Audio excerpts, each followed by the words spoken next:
Salut à tous, bienvenue sur Tropical Play pour la suite de nos aventures sur la campagne Les Mystères d'Ayan dans Donjons et Dragons.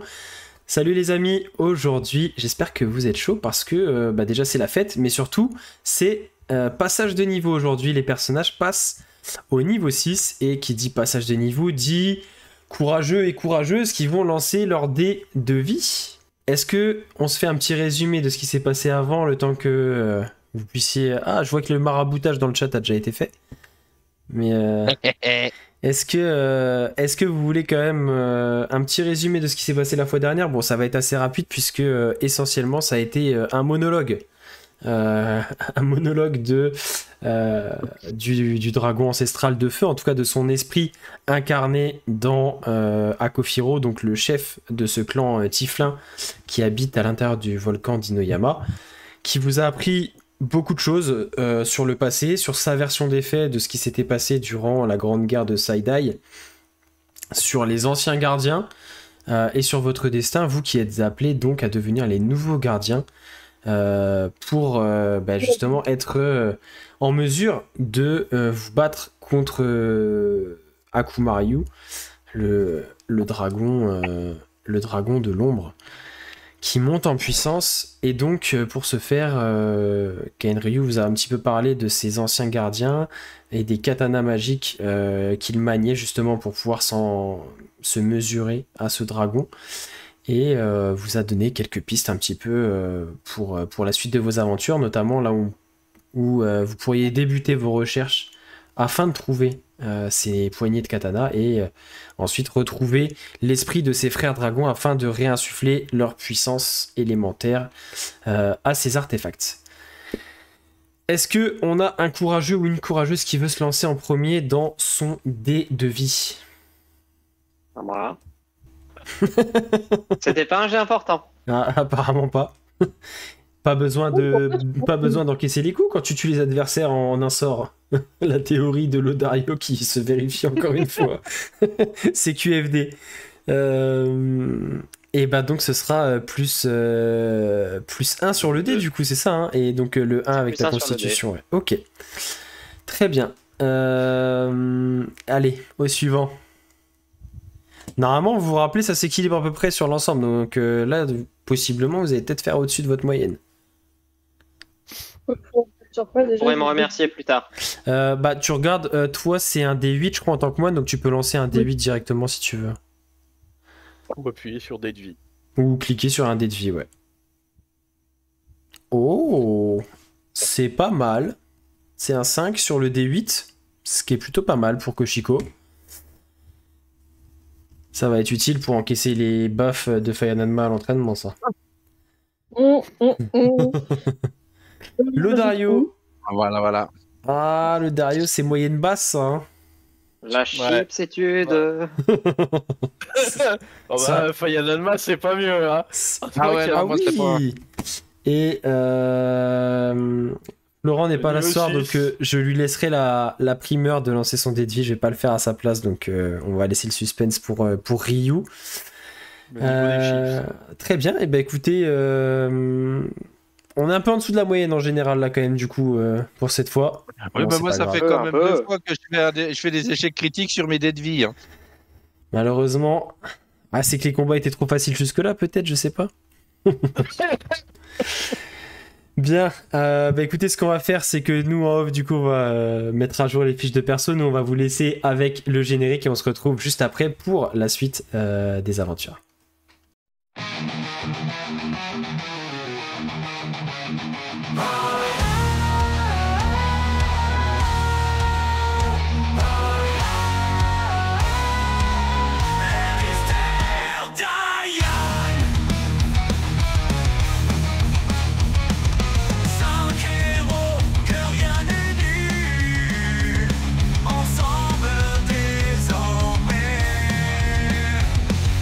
Ils se battront.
Bien, juste avant de reprendre la suite de vos aventures, la caméra prend place dans un couloir éclairé par la lueur rougeoyante du soleil couchant qui filtre par une étroite fenêtre.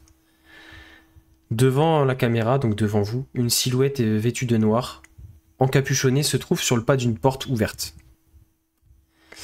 La caméra suit cette personne qui entre dans la pièce. C'est un grand bureau de forme demi-circulaire, orné de grandes fenêtres qui donnent sur le magnifique estuaire de Caïmé, la capitale. Derrière un bureau empli de parchemins sur lequel est soigneusement posé un magnifique bâton surmonté d'une gemme semblable à de la glace, se trouve une Kitsu à la fourrure blanche. Alors qu'elle se lève pour accueillir le nouvel entrant, la lumière dorée de cette fin de journée met en valeur son accoutrement riche et soigné. Elle porte une robe de mage dans des tons bleutés, agrémentée de fourrure sur les épaules. Et alors que la caméra pivote pour embrasser l'ensemble de la scène, la Kitsu prend la parole d'une voix cristalline et froide. « Mon supérieur m'a informé de votre requête avant de me la confier. C'est donc à moi que vous aurez affaire. Avant toute chose, vous connaissez le prix, la moitié en avance, le reste une fois la mission accomplie. » Le visiteur rabat sa capuche, dévoilant un visage assez jeune, la peau blême et les cheveux blancs, desquels dépassent des oreilles légèrement pointues trahissant sa nature de demi-elfe. Il porte une tenue de cuir sombre dont la sobriété indique clairement sa fonction d'homme de terrain. « Bien évidemment, voici, » dit-il d'un ton très sérieux et respectueux, alors qu'il décroche une bourse de sa ceinture avant de la poser sur le bureau, dévoilant au passage une impressionnante dague semblant être forgée d'ombre et de ténèbres. Alors qu'elle soupèse la bourse avant de la ranger dans un tiroir de son bureau, la magicienne reprend. « Parfait, je vous y conduirai demain, et vous aurez ce que vous êtes venu chercher, croyez-moi. » Le demi-elfe sourit, écarte l'autre pan de sa cape alors qu'une dague argentée brillante se met à léviter au-dessus de sa main, la pointe effleurant le bout de ses doigts dans une sorte de balai, promesse de mort pour ses ennemis. « Très bien, plus vite cela sera fait, plus vite je pourrai retourner dans le nord. J'ai encore beaucoup à faire. » Et on est de retour. Donc à la sortie de cet ascenseur, hein, vous étiez accompagné par Akofiro en direction de ce qu'ils appellent la ville haute. Je vais vous remettre, si vous voulez, la carte qui vous a été fournie d'Inoyama, hein, donc de l'intérieur du volcan. Cet ancien complexe souterrain qui avait été créé par les nains à l'époque où ils avaient colonisé, entre guillemets, ce volcan. Et donc vous avez pris cet ascenseur depuis le hall de Jigoku jusqu'à la ville haute. Les portes, enfin la paroi coulissante en pierre de cet ascenseur s'est ouverte, vous dévoilant donc une caverne, alors qui devait être au départ une caverne naturelle qui a été retravaillée encore une fois, pas aussi grande que le hall de Jigoku mais pas loin. Et qui s'étend aussi de l'autre côté de l'ascenseur, donc derrière vous quand vous sortez. C'est quand même assez grand, et donc vous percevez déjà que pareil, il y a un petit peu d'éclairage naturel par... alors vous êtes en fin de journée, hein, le soleil doit être en train de se coucher dehors, donc on a allumé des torches ci et là pour venir compléter la lumière naturelle qui est en train vraiment de baisser. Mais effectivement, il y a des petits puits de lumière qui sont creusés à travers le plafond. Naturel ou pas, ça c'est difficile à savoir. Mais du coup, en fait, vous avez devant vous du coup une sorte de cité à moitié troglodyte.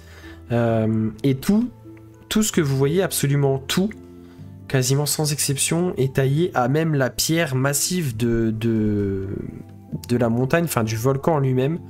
C'est pas comme si on avait fabriqué des choses et qu'on les avait amenées, c'est comme si vraiment on les avait taillées dans la masse et que plutôt on avait creusé à l'intérieur. Donc beaucoup d'habitations sont sous forme troglodyte, donc sous forme d'espèces de petites d'alcôves ou de renfoncements, de mini renfoncements, ouais, cavernes dans les parois. Vous avez aussi quelques ensembles bâtis qui sont eux comme s'ils émergeaient du sol en lui-même, puisque c'est vraiment taillé dans la masse. C'est comme si c'était la continuité du sol, comme si vous aviez des habitations, des bâtiments qui sortaient, qui jaillissaient du sol, dans cette pierre assez sombre. Et donc vous avez quelques petites torches qui éclairent tout ça. Et d'ailleurs, vraiment au moment où vous sortez, devant vous, vous voyez à peu près une cinquantaine de Tieflings qui semblaient être en attente justement, qui s'étaient réfugiés là avec ce qui se passait en dessous et le siège du monstre que vous avez combattu. Ils s'étaient donc réfugiés dans la ville haute, puisque la créature n'était pas en mesure d'emprunter cet ascenseur. Et donc ils sont là, assemblés, debout devant vous, ils vous font face, et vous voyez au moment où vous sortez, accompagné d'Akofiro, des mines plutôt réjouies qui vous accueillent. Ce qui vous frappe d'entrée, c'est que sur la cinquantaine de personnes qu'il y a, à première vue, il n'y a pas d'enfants. Il n'y a que des adultes, des Tieflings, la plupart habillés assez sobrement, assez sommairement. Vous voyez clairement, et c'est ce qui vous a marqué depuis que vous êtes dans le mont Inoyama, c'est clairement que c'est pas une population qui est riche. Ils sont réfugiés ici et pour l'instant ils se sont établis et ils vivent du peu qu'ils ont amené avec eux et du peu que le volcan est capable de leur fournir. Et donc par contre ils sont... Pardon? Non, rien, des bêtises, pardon. Non, t'inquiète, tu peux y aller, vas-y, n'hésite pas. Mais clairement, ils ont l'air vraiment contents de vous voir et de voir aussi Akofiro sain et sauf. Et donc, il y a vraiment des Tieflings de toutes sortes, des couleurs de peau qui vont du noir au bleu nuit, en passant par le violet et le rouge, avec des cornes de différentes tailles et de différentes formes. Et vous voyez que c'est pas une liesse, mais il y a quand même une bonne humeur et un soulagement. Enfin, c'est presque plus du soulagement, mais il y a quand même quelque chose d'assez joyeux qui se dégage de tout ça. Et Akofiro qui va s'adresser un peu à tout le monde.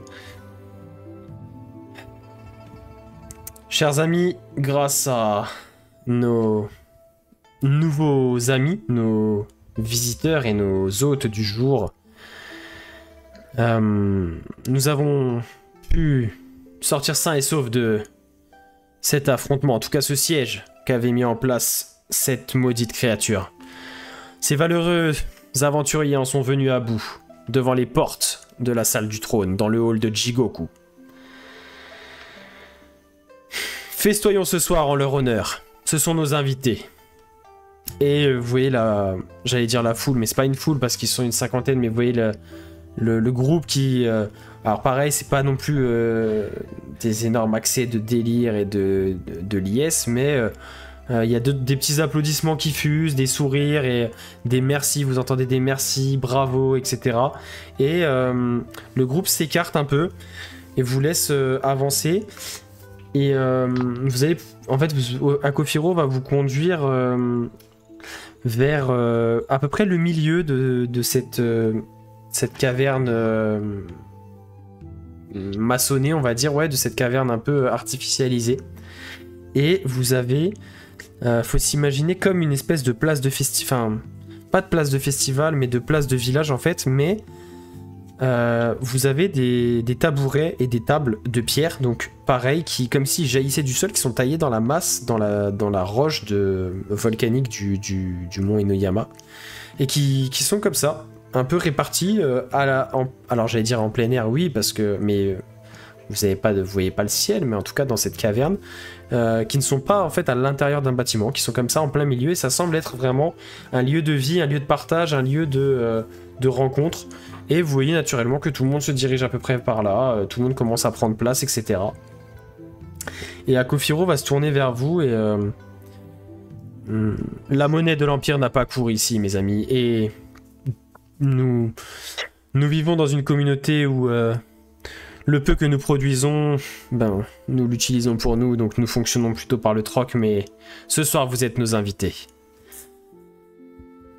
Nous n'avons peut-être pas des mets raffinés en quantité, des torrents de boissons délicieuses à vous proposer, mais notre chaleur et notre gratitude sauront vous nourrir, je l'espère. Allez, festoyons et fêtons cette victoire. Et vous voyez tout naturellement en fait, sans avoir besoin de donner d'ordre ou quoi que ce soit, des tieflings qui vont, vous voyez qu'il y a un tonneau qui va être amené, on va vous distribuer des gobelets en terre cuite, et Akofiro va s'asseoir avec vous. N'hésitez pas hein, à faire connaissance, j'imagine que nombre de mes concitoyens voudront peut-être faire votre connaissance. N'hésitez pas à leur faire comprendre s'ils sont trop envahissants ou trop insistants. Je pourrais comprendre que vous ayez aussi besoin de repos. Vous n'aurez qu'à choisir. Il y a énormément de petites alcôves qui sont inoccupées que vous pourrez mettre à profit. Il y avait beaucoup plus d'habitants nains à l'époque que nous sommes de Tieflin aujourd'hui, donc vous trouverez de quoi vous reposer si vous avez besoin. Mais n'hésitez pas, la boisson et la nourriture sont à volonté ce soir. Et on va vous amener aussi, alors pareil, ça va être assez... alors ce sera pas frugal et en quantité, ça va être suffisant, mais ça va pas être des mets ultra raffinés. Vous voyez que c'est ce qui est produit ici, donc il y a quelques légumes qui peuvent pousser dans des sols pas forcément très fertiles, ou en tout cas dans des conditions un peu arides. Vous allez avoir une espèce de potage avec quelques morceaux de légumes cuits, et on va vous proposer du coup on va pas vous proposer de viande, ça va être vraiment à base plutôt de céréales, de légumes et de choses comme ça. Par contre, il y a du vin, puisque ils ont réussi à faire pousser du raisin à l'intérieur du volcan. Et donc, on vous sert du vin, pas mauvais en définitive. Et donc, vous allez pouvoir festoyer un petit peu comme ça. Est-ce qu'il y a des choses que vous souhaitez faire particulièrement? Est-ce qu'il y a des personnes...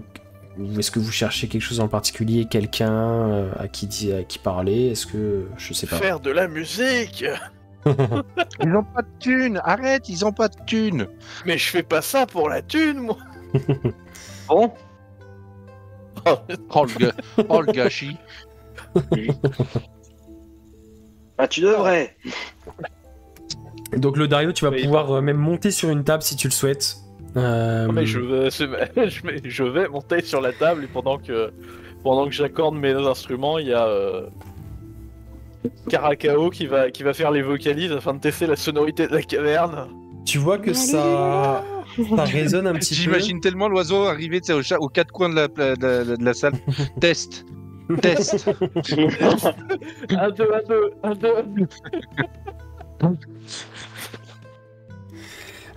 Ça résonne, mais pas... En fait, vu que c'est quand même assez vaste, tu vois que ça résonne, mais c'est pas entêtant. T'as un léger écho, mais assez lointain, donc c'est pas du tout gênant, et ça va même...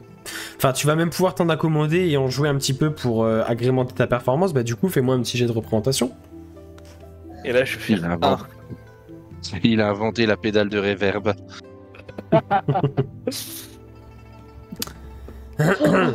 Oh non. Mais comment c'est possible?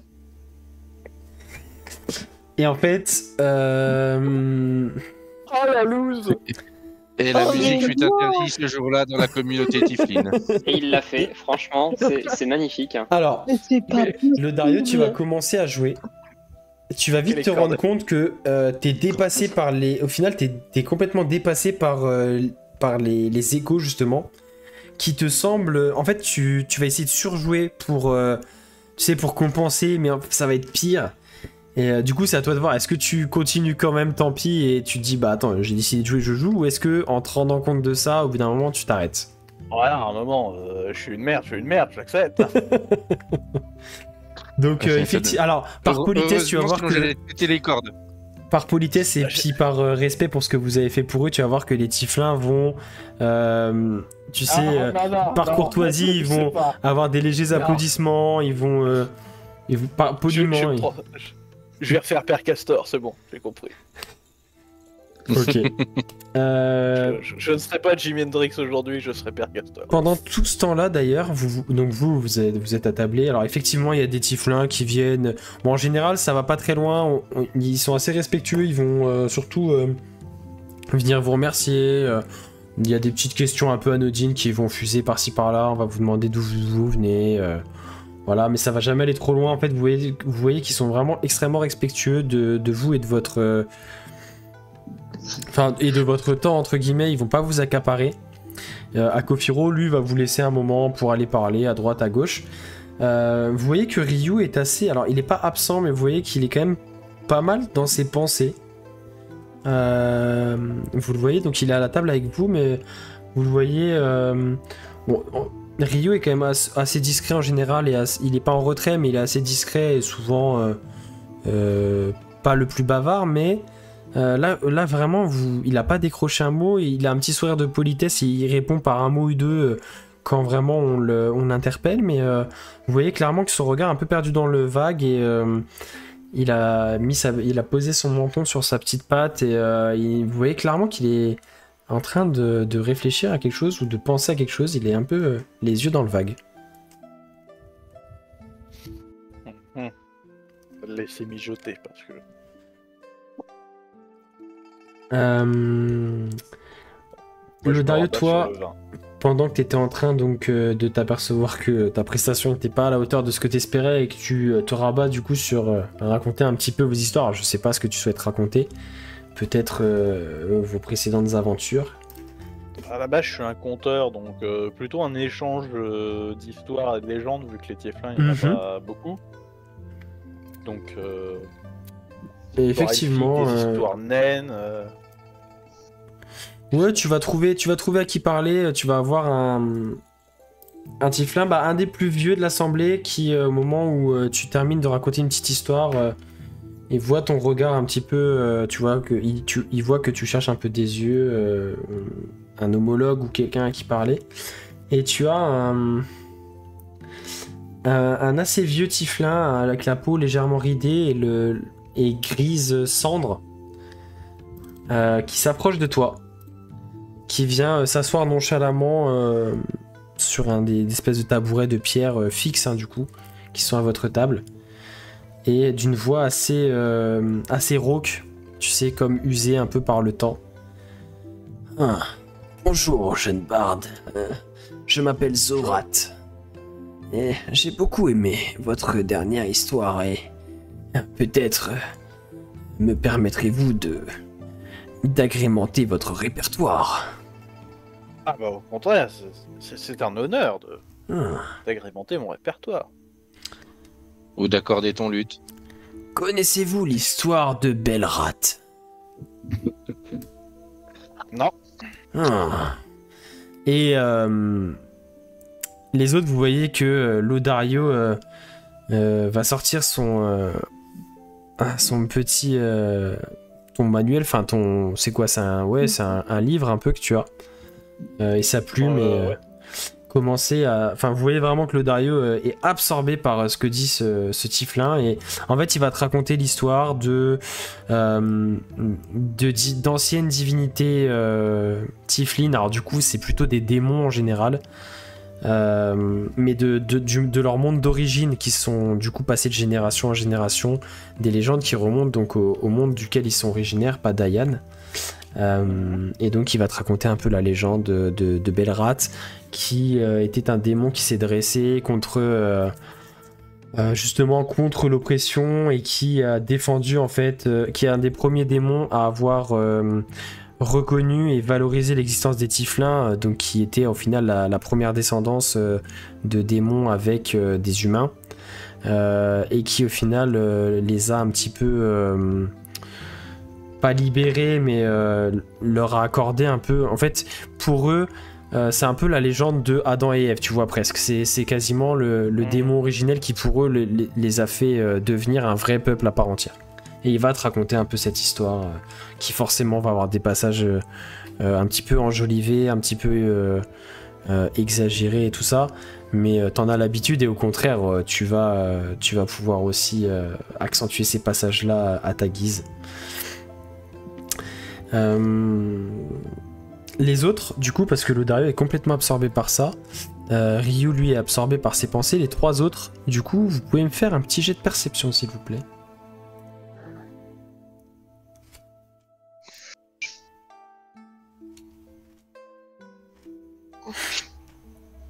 Ok. Même le vin ne m'empêchera pas de tout voir. Kushiko, donc toi, t'es assez jovial, tu te prends un petit peu au jeu, tu participes à la fête et tout ça, tu te sens assez à l'aise dans cette ambiance et parmi ces tifs-là. Et à un moment, ton regard va croiser celui d'une tifline assise à une table, à 2 tables de vous, donc à une petite dizaine de mètres.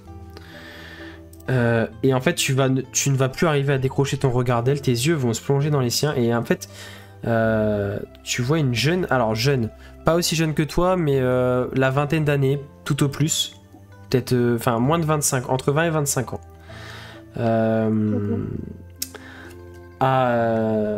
la peau, ouais, violette, violacée. Mais surtout, ce qui te frappe, c'est ses yeux, qui sont... Alors, enfin, sa peau est violette tirant vers presque le rouge, tu sais, ce violet un peu cramoisi un petit peu.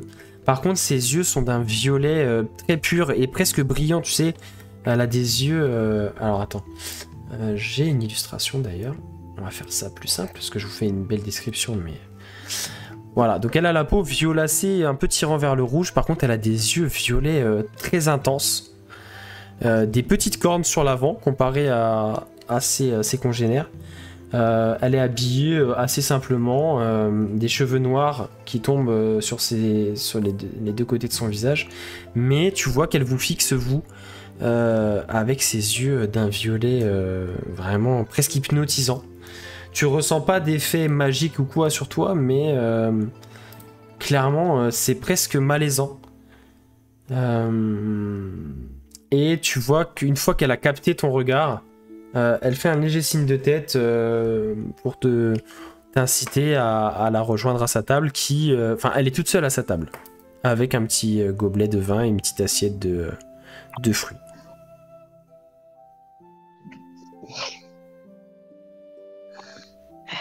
Bah allons-y.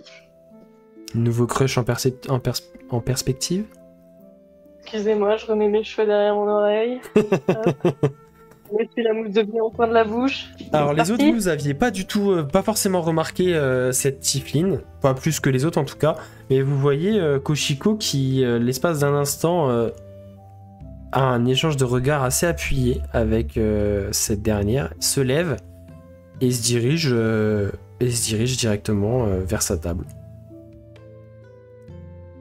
Moi, je me lève et je vais me mettre à l'écart pour tant que j'ai un espace pour m'appuyer et pour écrire. Ok, mais tu t'accompagnes Koshiko ou pas du tout? Non, non, pas du tout. Ok. Payadanma, toi, tu fais quoi? Moi, je ne bouge pas, mais je garde un œil sur Koshiko. Ok. Donc Koshiko... Je surveille toujours un petit peu. Koshiko, tu arrives donc à cette table, tu t'assois. Tu t'assois donc à sa table, tu poses ton propre gobelet de vin. Elle continue de te regarder droit dans les yeux. Et d'une voix étonnamment puissante. Elle va pas parler très fort, mais tu te rends compte qu'elle a une voix qui doit porter si jamais elle hausse le ton. Elle a l'air d'avoir une voix assez puissante par rapport à sa morphologie. Elle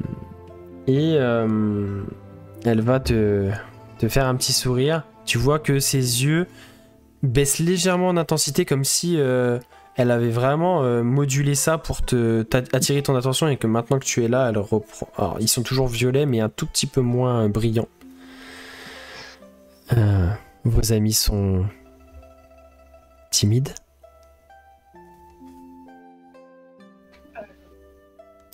Non, enfin je crois pas. Enfin, non, d'habitude c'est eux qui parlent, donc je...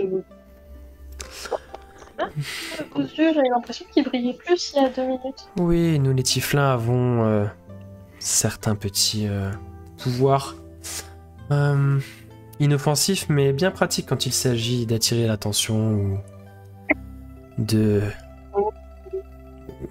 se faire comprendre. Et là, tu vois que sur la fin de sa phrase, quand elle dit de se faire comprendre, tu sais, sa voix d'un coup porte très fort.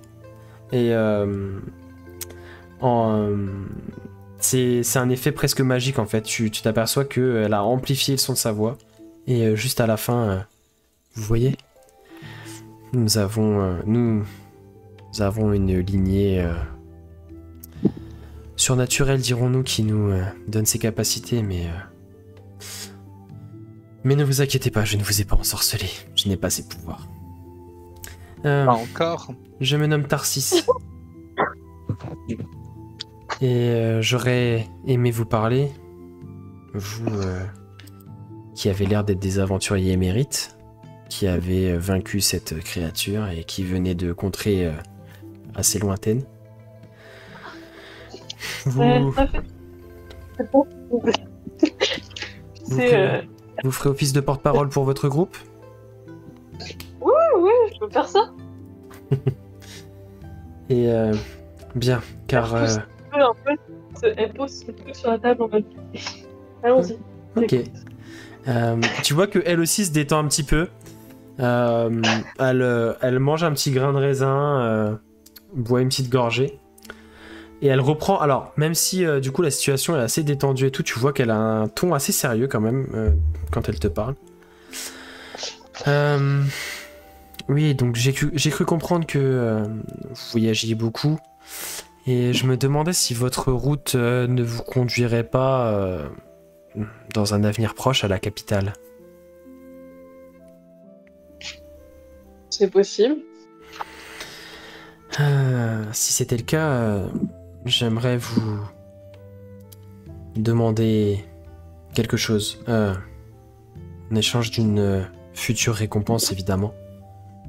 Et tu vois qu'elle va mettre la main dans son chemisier et qu'elle va tirer la petite chaînette qu'elle a autour du cou et en fait qui maintenait, enfin sur laquelle sont attachés 2 anneaux. Donc qui étaient, tu vois, autour de son cou, pardon, mais à l'intérieur de son chemisier, qu'elle sort. Un petit peu comme Frodon quand il porte l'anneau autour du cou, mais là il y en a 2. L'un qui est fait d'argent avec des gravures en or sur le milieu, et l'autre qui est fait d'or avec des gravures en argent. Il va falloir qu'on les porte au Mordor. Voici les alliances de Karzog. Ce sont 2 anneaux assez connus de notre peuple et qui sont un héritage de la culture tiefline.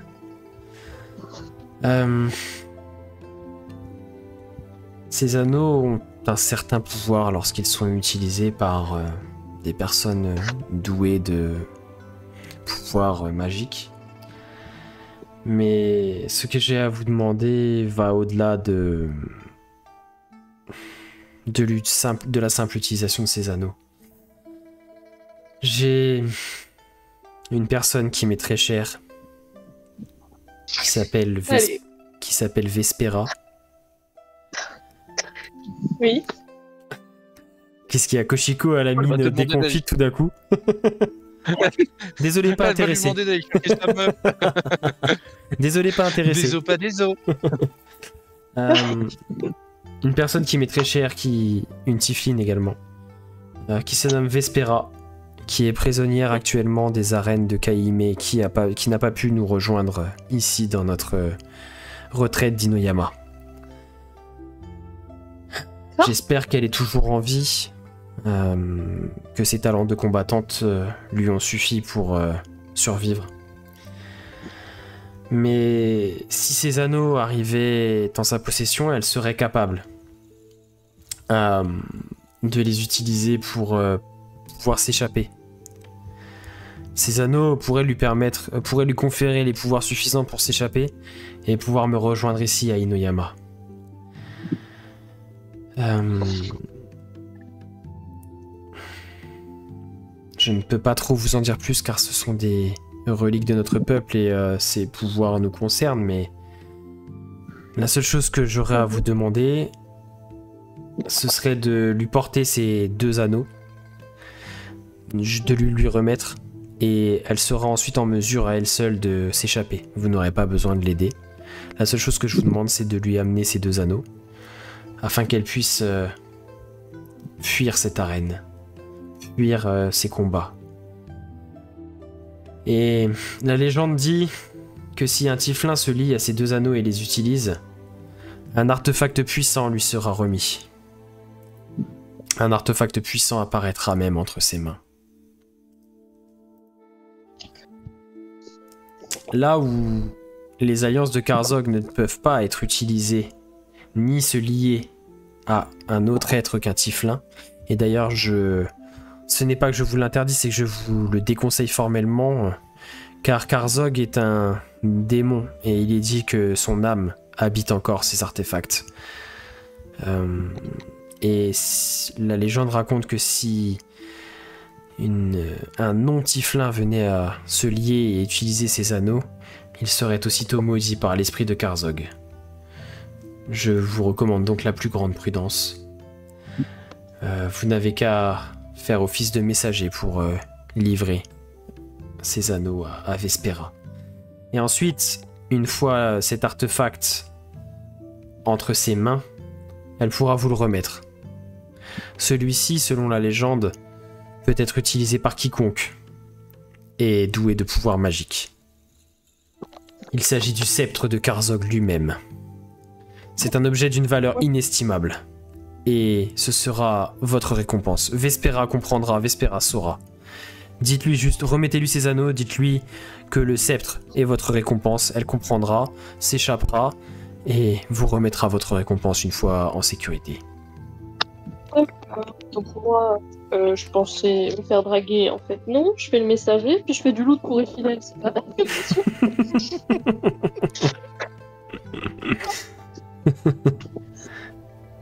Les doubles déceptions. Et de nouveau, elle plonge ses yeux violets dans les tiens. Tu vois qu'ils reprennent cette légère brillance presque hypnotisante. Est-ce que je peux compter sur vous, jeune fille? Oh. Oui, peut-être sur moi, mais pas la peine de faire ces yeux-là. Hein. C'est bon, ça marche plus. Et ses yeux reprennent leur teinte habituelle. Elle va enlever du coup cette chaînette qui fait office de collier avec les 2 anneaux suspendus au bout et te les remettre. Je vous le rappelle, et dites-le bien à vos amis, ne vous liez pas à ces anneaux, ne les utilisez surtout pas. C'est pas. Je les garde en lieu sûr. Et je les mets, je les mets puis autour de mon cou. Ça fait un truc. Non, en fait, c'est juste quand elle dit se lier, en termes de jeu, tu sais, c'est s'harmoniser avec l'objet. Donc ça, c'est vraiment une action volontaire de votre part. C'est pas l'anneau unique qui va avoir une influence néfaste sur toi. Hein. Si tu les portes juste, il y aura pas, tu ne sens rien, tu ne sens pas d'influence de ces objets-là. Du coup, je les mets autour de mon cou, puis je les cache sous ma tunique en mode hop, il est connu. Moi, ils sont là, mes objets magiques. Ils sont dans ma tunique en collier. Je vous remercie infiniment d'avance. Et dites à Vespera que je l'attends ici, au mont Inoyama. Et elle reprend son verre de manière habituelle et assez simple. Et elle va siroter son gobelet de vin.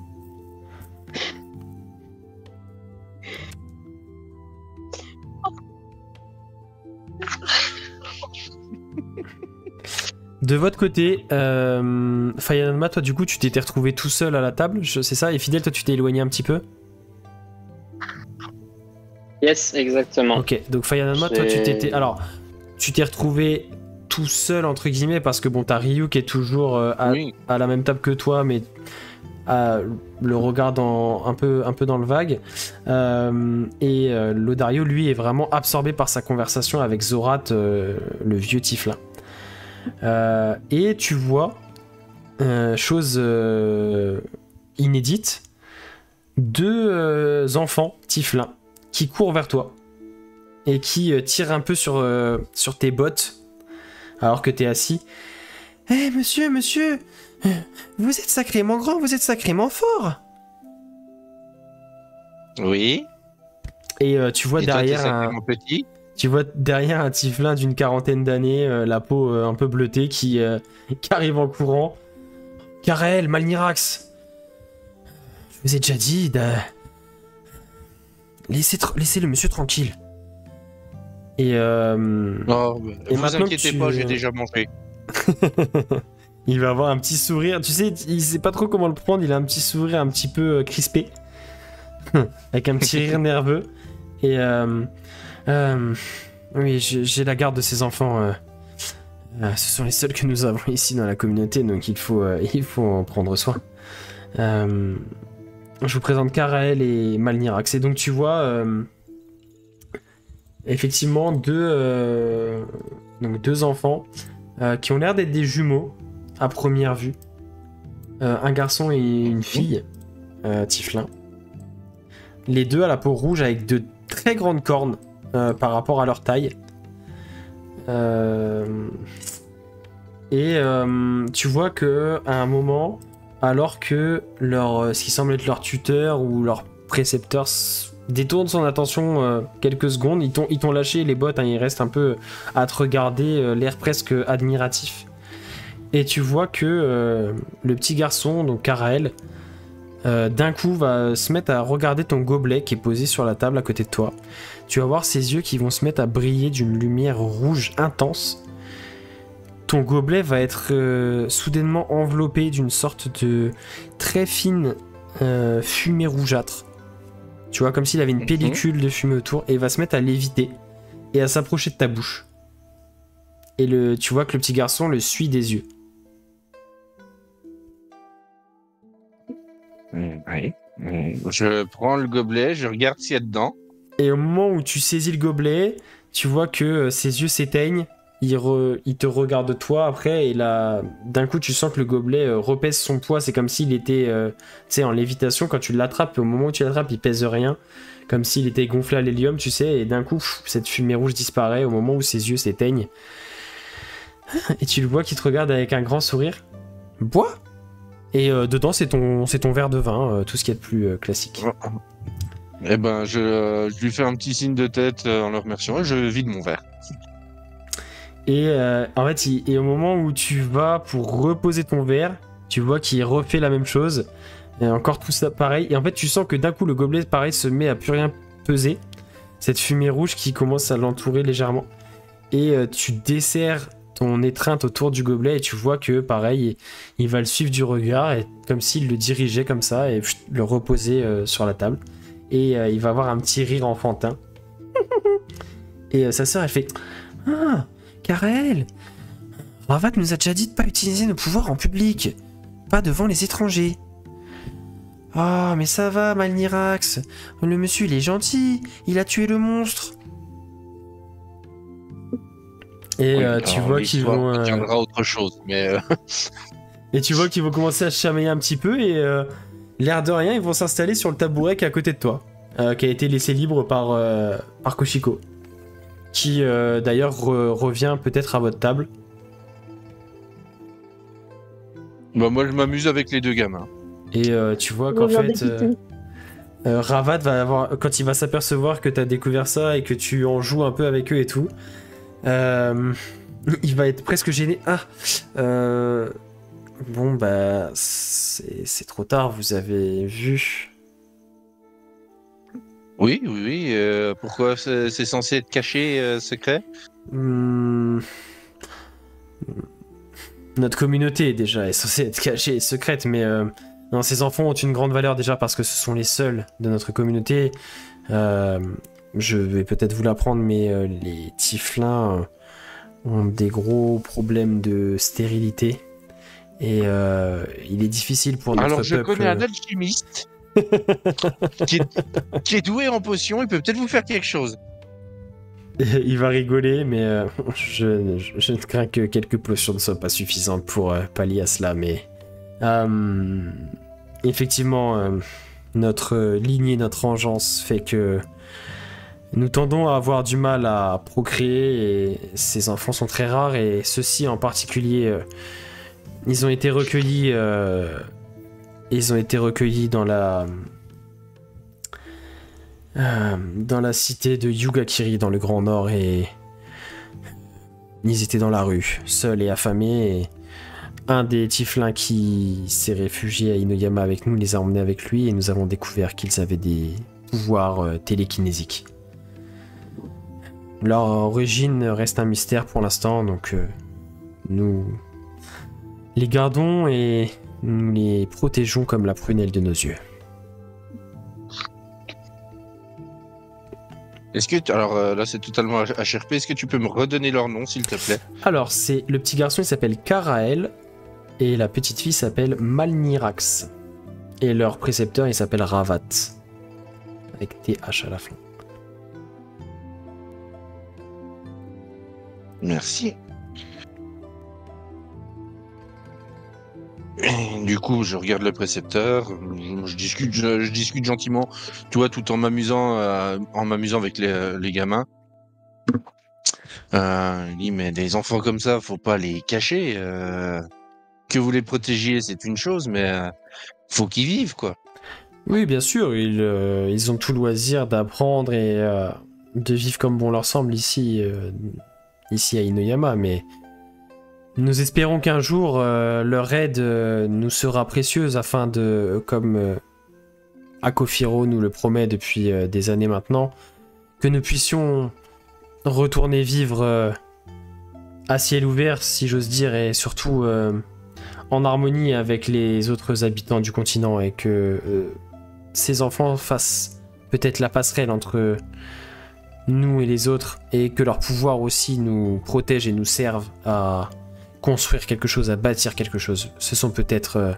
et là, il baisse un peu la voix pour pas que les enfants l'entendent, qui ont repris un petit peu leur jeu entre eux, tu vois, qui se font des passes de manière télékinésique avec un caillou. Un petit caillou qui font volter pareil avec cette espèce de fumée rougeâtre. Et donc, il baisse un peu la voix et peut-être qu'ils seront amenés à devenir nos chefs plus tard. D'accord.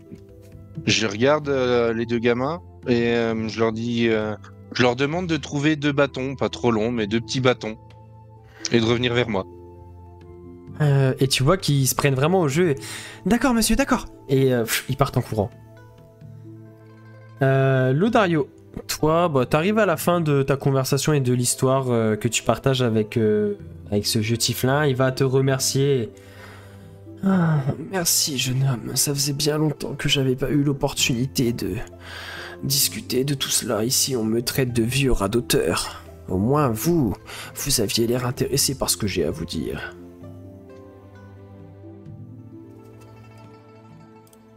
Ah bah non, il s'est endormi du coup.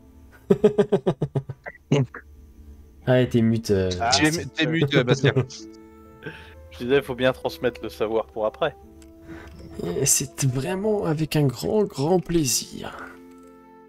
Et il va te serrer chaleureusement la main avec sa poigne fragile et te laisser retourner un petit peu au... Ouais, et retourner un petit peu se mêler aux autres. Ok. Bon, bah du coup... Pierre Castor, c'est fini. Mon luth est désaccordé par la chaleur. Bon. Ah, je vais vagabonder un petit peu dans cette cité naine à la fin, je pense. Ok. Bon, là, pendant la soirée, tu commences un peu à flâner? Bon... À moins qu'il y ait des groupes de tieflins qui viennent pour discuter, échanger, ou quoi que ce soit, ouais, je vais flâner. Ok, alors tu vas rapidement t'apercevoir qu'effectivement c'est du coup assez vaste, mais comme vous le disiez à Kofiro, la plupart des bâtisses ou des alcôves, des habitats troglodytes sont vides. Donc il y a des lits, pareil, avec des espèces de petits futons, ou des petits matelas, des petites choses comme ça, mais donc des lits taillés à même la pierre, hein, dans la masse, pareil que les tables, les chaises, etc. Mais que la plupart ne sont pas habités. Parce que cette communauté est beaucoup plus petite que la communauté naine qui habitait et qui a créé ces lieux.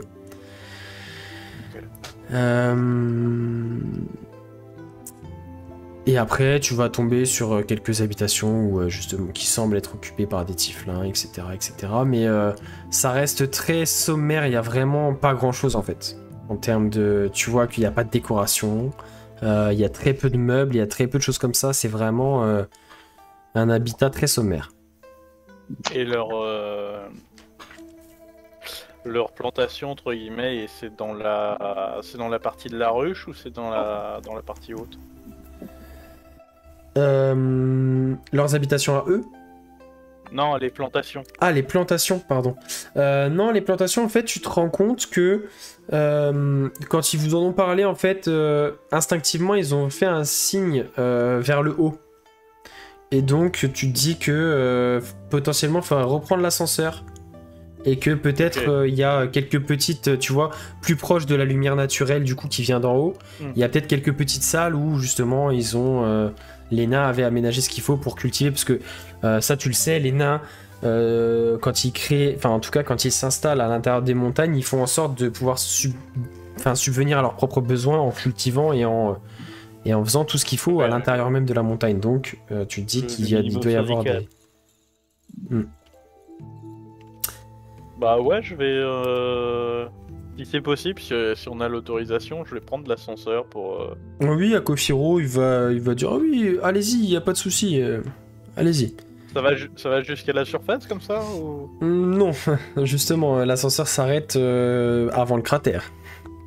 Okay. Vous n'avez peut-être pas envie d'aller barboter dans la lave. Ok, il y en a encore.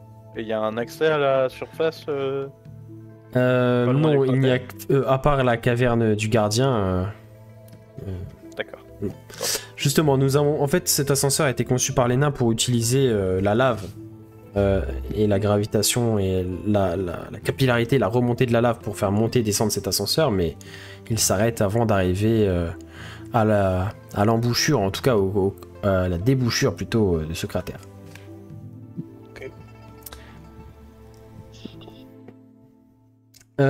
Les autres, et Fidèle, toi du coup t'étais plutôt en train de mise à l'écart, en train d'écrire. Lodario, oui. Toi du coup, donc si tu décides d'aller visiter ça, tu vas tomber effectivement sur donc un étage au-dessus, et là après ça part dans des multiples... Alors tu vas dire ok, je vais faire attention quand même de pas me perdre, et tu vas faire que des petits allers-retours pour revenir à chaque fois à l'ascenseur, tu vois, pour pas... te paumer.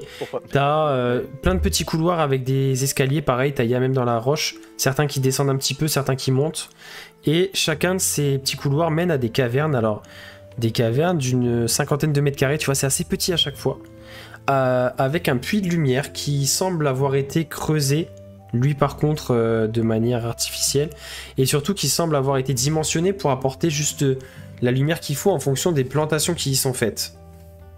Tu vois que le sol a été un peu retourné, donc souvent ça reste que des plantes qui poussent dans un sol assez rocailleux et assez aride. Donc t'as quelques... tu vas tomber sur une petite caverne où il y a des vignes.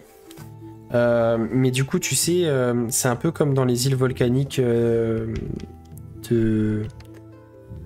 des Canaries.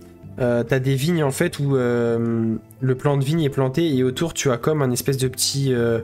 muret de tas de cailloux qui l'entourent un petit peu pour retenir aussi l'humidité et tout ça, et donc tu vois ces sortes de petits plants de vigne comme ça. Il y a une autre caverne où tu vas avoir quelques légumes qui poussent, mais tu vois clairement que c'est assez clairsemé en fait.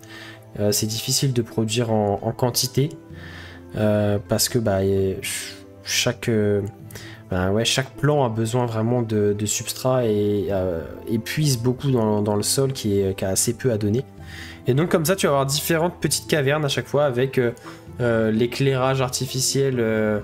Donc là, la nuit est tombée, donc c'est un peu la lumière de la lune qui éclaire, mais tu te rends compte qu'effectivement, les ouvertures ont été faites en sorte à ce que ça convienne aux différentes espèces qui ont été plantées. Et vu que c'est des cavernes naturelles, est-ce qu'il y aurait des cristaux jaunes de part et d'autre des parois? Alors ça, du coup... Il y aurait du soufre. Là, tu vois que clairement, ces cavernes-là, du coup, là où il y a les légumes, enfin, là où il y a les plantations, tu n'en trouveras pas. Par contre, si tu poses la question, on va clairement te répondre, pour ça, il faudrait plutôt aller vers la ruche. Okay. C'est là où ont été creusées les galeries que les nains utilisaient pour extraire les matériaux. Bah, j'irai le lendemain matin, alors. Très bien. Les autres. Ryu, lui, pendant toute la soirée, vraiment, a été perdu dans ses pensées. À un moment, vous voyez qu'il sort un de ses petits sabres, qu'il regarde, comme ça, il regarde son reflet dans la lame. Vous voyez qu'il a l'air vraiment pas triste, mais vraiment en pleine réflexion, en tout cas. Faut pas nous le rendre dépressif, hein. Je vous avais pas affiché, ça ressemble à ça, les alliances de Karzog que tu as récupérées, Koshiko. Donc tu as vraiment une en or gravée d'argent et une d'argent gravée d'or.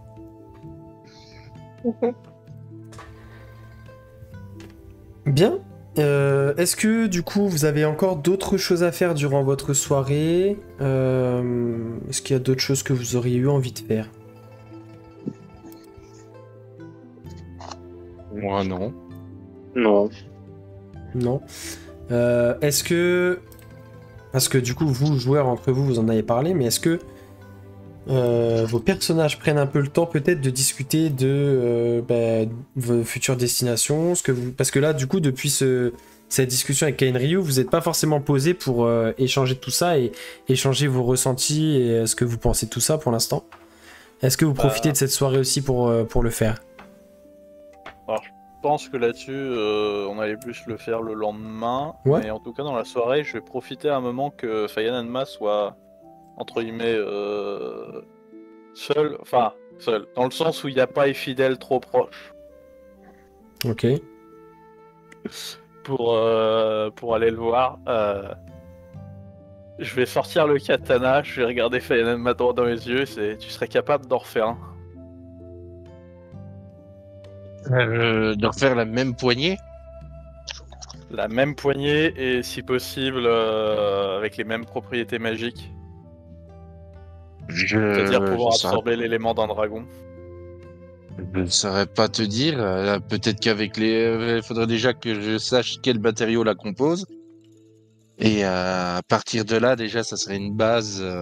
Fais-moi un petit jet de forge avec intelligence comme caractéristique, Fayananma. Est-ce que je peux l'aider là-dessus, étant donné que les matériaux, ça me connaît avec l'alchimie? Ouais, tu peux faire avec avantage du coup. Parce que Alors, vous en discutez tous les deux et vous essayez d'y réfléchir à deux. Alors, attends, parce que... Hop. Alors, avantage, c'est parti. Forge. Allez, c'est le jet, Fayananma. C'est un jet important. Ok. Heureusement que l'avantage est là. Alors, vous allez commencer à y réfléchir. Vous regardez vraiment sous toutes ses coutures cette poignée du katana. Donc, on t'a dit, Lodario, que tu avais récupéré le katana de l'eau. En tout cas, lié à l'élément de l'eau, pardon. Vraiment, vous le détaillez sous toutes ses coutures. Mais vous êtes quand même super précautionneux pour ne pas le démonter, ne pas l'abîmer ou quoi. Toi... Pas des brutes. Lodario, t'arrives pas à identifier un matériau en particulier, tu vois, qui sortirait de l'ordinaire pour une arme de ce type. Et toi, Fayana, donc ça, t'en es sûr par contre. Donc tu te dis que clairement il y a vraiment une notion de magie au moment où ça a été forgé, sûrement. Et Fire Nanma, t'en arrives à la même conclusion parce que tu te dis bah oui, je pourrais faire une poignée de katana comme ça sans problème. Maintenant, t'as aucune idée de comment lui donner cette propriété magique. Ouais. Et ça, t'en es sûr aussi à tes connaissances de ce que tu sais actuellement. Tu pourrais très clairement créer une poignée de katana semblable à ça. Mais t'as aucune idée de comment lui donner cette propriété magique pour s'infuser de la puissance élémentaire d'un dragon. Genre, c'est pas de l'acier, c'est pas du mithril, c'est pas de l'adamantium, c'est pas un quelconque. Bah, la poignée est une poignée de katana classique dans les matériaux. Tu vois, c'est un manche, donc le manche, la poignée en bois avec du gainage de cuir et de textile. T'as une garde qui est faite dans un acier, le même acier que le katana de Fire Nanma, tu vois. Et ensuite, il n'y a juste pas de lame, en fait, il y a juste l'insert, en tout cas, pour pouvoir... comme si on pouvait ensuite y venir poinçonner une lame. Mais sinon, en dehors de ça, vraiment, ça n'a pas l'air d'être ça qui fait la puissance de l'objet, en tout cas. Ça n'a pas l'air d'être sa composition en tant que telle et le travail vraiment de forgeron classique, entre guillemets.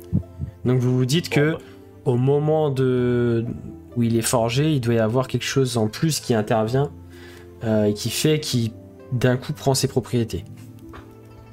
Il va falloir qu'on le fasse avec... Ouais. Non, pas forcément infidèle.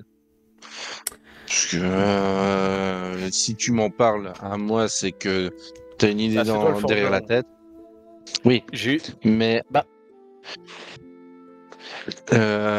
souviens-toi, le forgeron, mon ami forgeron nain du Lotus de Jade.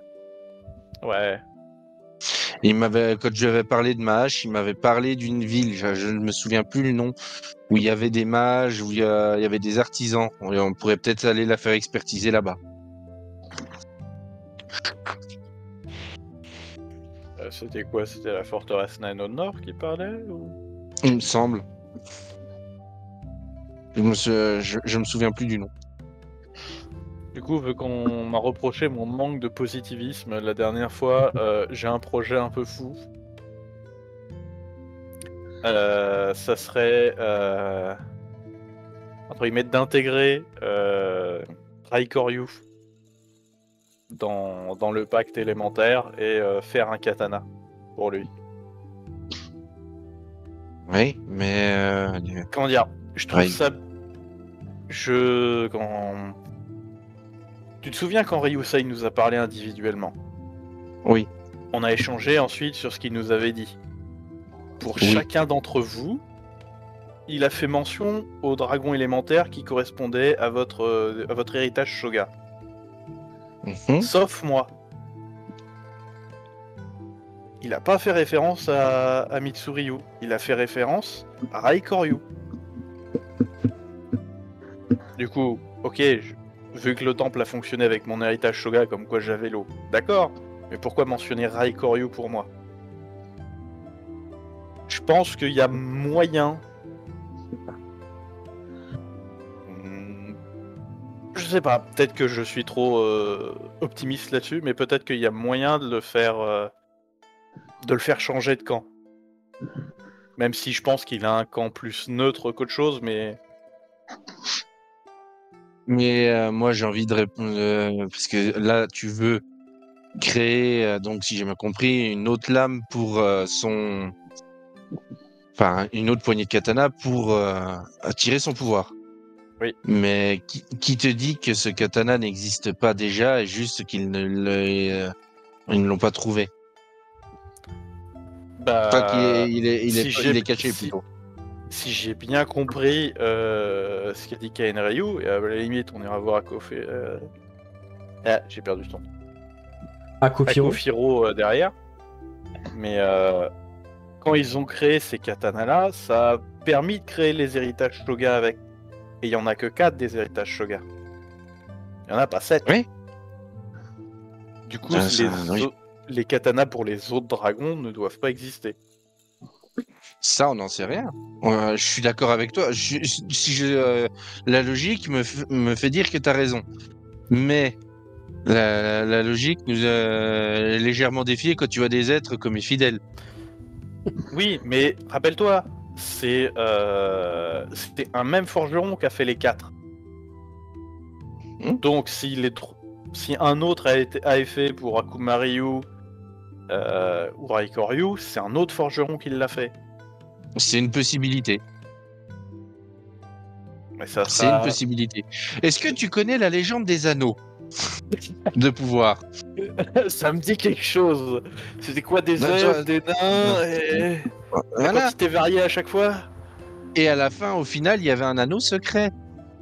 Que personne. Il y aurait une lame secrète. Oh, alors là, on part carrément sur une autre.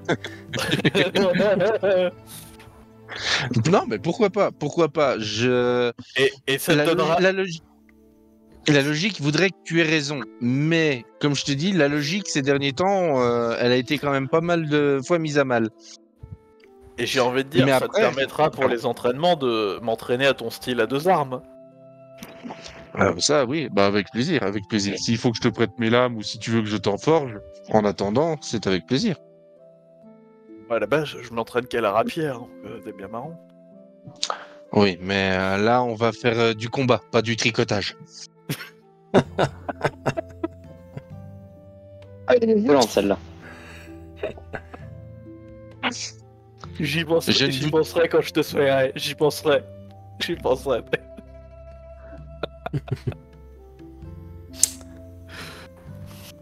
Mais on peut, malgré tout, même si on a un début d'hypothèse de lame potentiellement cachée, rien ne nous empêche, oui, pourquoi pas, d'essayer de créer une lame pour Raikoryu, oui. En soi. Si elle n'existe pas déjà, on perd rien. Enfin, même si elle existe déjà, oui, on perd rien à tenter de la créer. Donc, oui, moi je suis d'accord avec ce projet. Ok. Et pendant que vous discutez de tout ça, effectivement, vous voyez que les Tieflings, petit à petit, se saluent et commencent à repartir aux 4 coins de cette ville haute, donc cette caverne, regagner leurs petites habitations. Et petit à petit, vous commencez à vous retrouver quasiment seul. Et Akofiro traîne dans les derniers Tieflings encore là. Il va passer chacun vous voir, chacun votre tour. Bien. Bien écoutez, je vous souhaite bonne nuit et puis demain je serai dans la salle du trône si vous avez besoin de quoi que ce soit et surtout n'hésitez pas à venir me chercher si vous avez besoin que j'active le cercle de téléportation pour vous. Si vous avez décidé de repartir et que vous avez choisi votre destination, vous m'en ferez part et si je le peux, je vous mènerai au plus près possible de la destination que vous aurez choisie. Une question, si vous permettez. Mm-hmm. Combien de temps il vous faut entre 2 activations du cercle?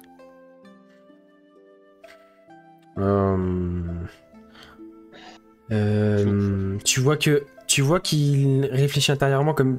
Et maintenant vous en avez pris l'habitude, vous comprenez que c'est qu'il est en train d'échanger avec Kaenryu qui est à l'intérieur de lui.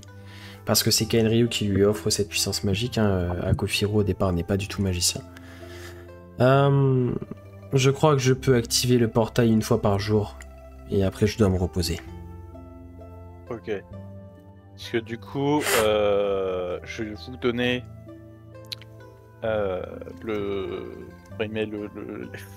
les codes d'accès. La séquence de téléportation pour Gekobashi. Mm-hmm. Mais je vais prévenir mon contact là-bas pour donner une date et une horaire précise, comme ça Kazuro se fait pour accueillir Kazuro. Récupérer très bien. Rapidement sans que ça éveille trop de soupçons. Eh bien écoutez, pas de soucis, parlons de tout cela demain. Kazuro sera avec moi et puis nous conviendrons de la date que vous aurez décidé. Okay. Du coup, je vais sortir ma fiole messagère.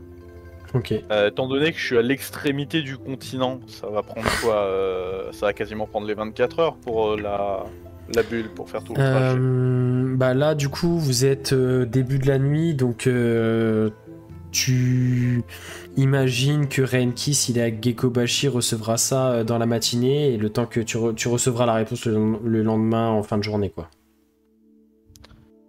Il la recevra dans la matinée, ça prend... Ouais. Ouais, le temps...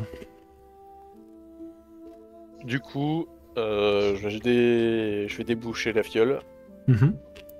Salut Renki, excuse-moi de pas pouvoir te... Ça doit se décider très vite. Tu dois réceptionner une tiefling du nom de Kazuro une journée après la réception de ce message au portail de téléportation de Gekobashi et mets-la en contact avec Mère et travaillez ensemble. Elle vous dira tout sur place. Et comme vous en avez l'habitude maintenant, ta bulle se détache et commence à flotter et part par le conduit de l'ascenseur. Voilà. Je lui laisse pas vraiment le choix en plus, par contre. C'est dégueulasse de ma part, mais c'est pas grave. C'était assez impératif. On est pressé. Et du coup, vous allez pouvoir... Vous allez même pouvoir dormir séparés si vous le souhaitez. Du coup, chacun va pouvoir même bénéficier d'une petite alcôve tranquille, personnelle. Oh bien. Et alors, le confort est assez sommaire, mais vous avez quand même ce qu'il vous faut pour passer une nuit reposante. Et donc, alors que la nuit tombe sur le volcan d'Inoyama, vous vous endormez paisiblement. Et vous pouvez donc... valider un repos long sur vos fiches. Et on va s'arrêter là pour cet épisode. Et voilà, c'est terminé pour cet épisode. Nous espérons vraiment qu'il vous aura plu. Si c'est le cas, n'hésitez pas à mettre un petit pouce, partager et vous abonner. Surtout, c'est très important si vous voulez nous aider à faire connaître un petit peu la chaîne, faire grandir la chaîne. Et puis voilà, partagez autour de vous. Je vous le rappelle, n'hésitez pas à aller faire un petit tour sur notre Patreon. Le lien est dans la description. Du contenu gratuit. Bon, il y a du contenu supplémentaire un peu premium auquel vous pouvez accéder si vous vous abonnez via un petit abonnement mensuel qui est là pour nous soutenir encore plus. Mais il y a déjà, pour ceux qui le veulent, du contenu gratuit en accès libre sur le Patreon. Donc n'hésitez pas à aller faire un petit tour. Et puis, il y a des choses qui vont être ajoutées, hein, évidemment. Et d'ailleurs, bientôt le lore du village de Tamagawa, dans lequel on a débuté la campagne avec beaucoup d'infos sur ce village, les personnages principaux qu'il compose, les lieux importants, etc. Donc voilà, ce Patreon est là aussi pour vous récompenser de nous suivre et vous donner accès à tout ce qui fait de cet univers d'Ayan un univers passionnant. Voilà, je pense que j'ai tout dit. Je vous donne rendez-vous donc dès mercredi pour la suite et le prochain épisode et je vous souhaite une bonne soirée et je vous dis à bientôt.